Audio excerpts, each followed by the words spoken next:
오늘 저희가 함께 살펴볼 자료는 요한계시록 13장 그리고 그 유명한 숫자 666에 대한 아주 흥미로운 분석입니다.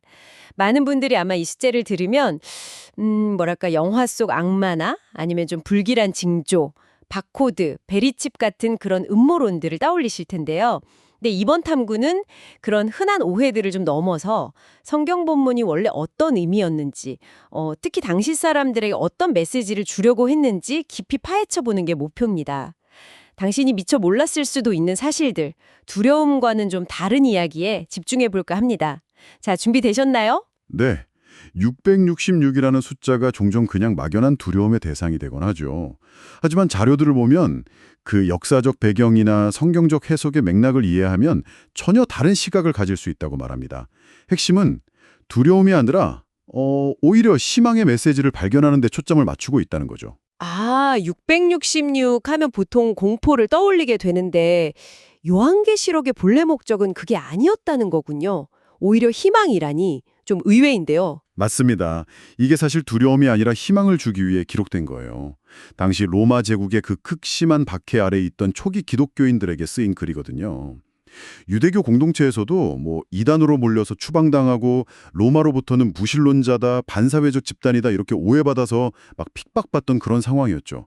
특히 그 네로 황제나 도미티아누스 황제 시절에 박해가 아주 심했고요. 와, 정말 절망적인 상황이었겠네요. 그런 상황에서 희망을 주기 위한 메시지였다니? 그럼 666은 구체적으로 뭘 의미했을까요? 자료에서 정말 흥미로운 해석을 제시하던데요. 네, 여기서 이제 게마트리아라는 해석 방식이 등장합니다. 이게 당시 유다인들 사이에선 꽤 익숙한 방식이었는데 히브리어나 헬라어 알파벳 글자마다 숫자 값을 딱 부여해서 단어나 이름의 의미를 찾는 거예요. 이 방식에 따르면 666은 히브리어로 네론 케사르, 그러니까 네로 황제를 가리킨다고 합니다. 정확히 그 이름값이 666이 나오거든요. 네로 황제요? 그 폭군으로 유명한. 그렇죠. 자기 자신을 막 신격화하고 기독교인들을 엄청나게 박해했던 황제잖아요.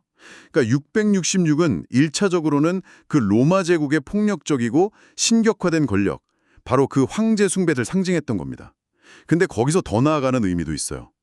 유대 전통에서는 숫자 7이 보통 완전함, 하나님의 숫자로 여겨지잖아요. 네, 그렇죠. 7은 완전수. 반면에 6은 거기에 하나 못 미치는, 그러니까 불완전함, 인간적인 한계를 상징하는 숫자거든요. 그러니 6이 3번이나 반복된 666은 스스로 막 하나님을 흉내내지만 결코 완전할 수 없고 결국 실패할 운명인 그런 세속 권력의 허상을 아주 강하게 드러내는 숫자이기도 한 거예요. 와, 신성한 척하지만 본질은 불완전하다는 걸 고발하는 거군요. 네, 불완전함의 극치인 셈이죠.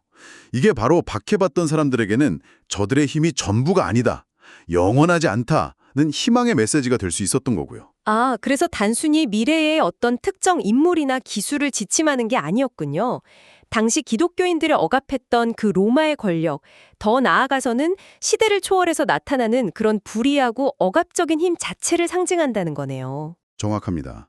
그래서 자료들은 이 666이라는 상징 자체에 대한 공포에 휩싸이기보다는 그것이 나타내는 세상의 불완전한 권력이나 가치에 굴복하지 않는 게 중요하다고 강조해요. 그 대신 어린 양의 표를 따르라고 하죠. 이건 하나님의 가치, 즉 정의와 사랑, 연대를 따르는 삶, 그걸 자신의 정체성으로 삼는 삶을 말하는 거예요. 세상이 강요하는 표, 짐승의 표가 아니라 자발적인 신앙의 선택, 어린 양의 표이군요. 네, 그렇죠. 진시황의 통일 제국도 그렇게 강력했던 로마 제국도 결국 역사 속으로 사라졌잖아요. 세상 권력은 영원하지 않다는 점을 기억해야겠죠. 네.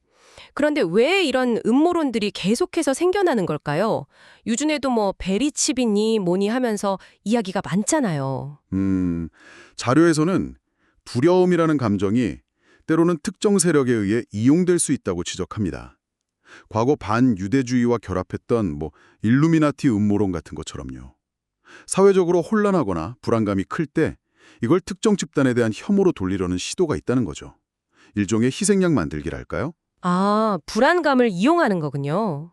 네, 그래서 중요한 것은 이런 허구적인 음모론에 휘둘리지 않고 현실의 문제들, 뭐 예를 들면 우리 주변의 불이나 고통 같은 문제에 직면하고 서로 연대하면서 희망을 추구하는 태도라고 자료는 강조하고 있습니다. 오늘은 666이라는 숫자에 얽힌 오해를 좀 풀어보고 요한계시록이 원래 박해받던 이들에게 전하고자 했던 그 희망적인 메시지를 함께 살펴봤습니다.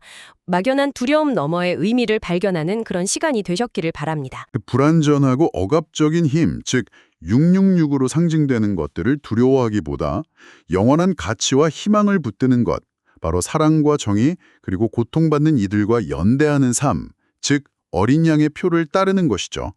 이게 오늘날 우리가 666을 이기는 길이라고 이 자료들은 이야기하는 것 같습니다.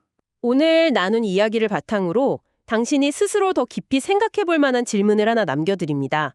오늘날 우리 사회에서 사람들이 좀 맹목적으로 따르거나 혹은 막연하게 두려워하는 그런 강력한 시스템이나 가치 중에서 혹시 현대판 666이라고 부를 만한 것은 없을까요?